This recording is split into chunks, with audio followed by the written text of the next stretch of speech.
એને આમ દૂર દૂર છે ને કંઈક ગામ દેખાય છે, આમ ધારું છે, ધારુંમાં ને આમ જોઈ લ્યો આ પવન સરખા હાલે છે. અને આપણી ગાડી આપણે જો આવી રીતના આમ લઈને જઈએ છીએ, આવા રસ્તામાંથી જઈએ છીએ જંગલની વચ્ચોવચ.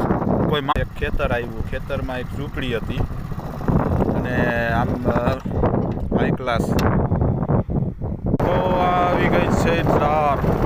આવું તો હવે ક્યાંય જોવા નથી મળતું. કેટલું મસ્ત વ્યૂ આવે છે આવા રસ્તા પર, એક શાંત વાતાવરણમાં ગાડી ચલાવીને જવાથી.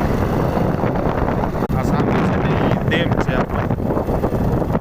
હવે આ ક્યાંનું લોકેશન છે ને એ જરાક મને કોમેન્ટમાં કહેજો. તમે આ બાજુના જાણીતા હો, આ લોકેશન જોયું હોય તો પ્લીઝ કોમેન્ટમાં નામ આપજો. જોઈ લ્યો ગાઈસ કેટલું મસ્ત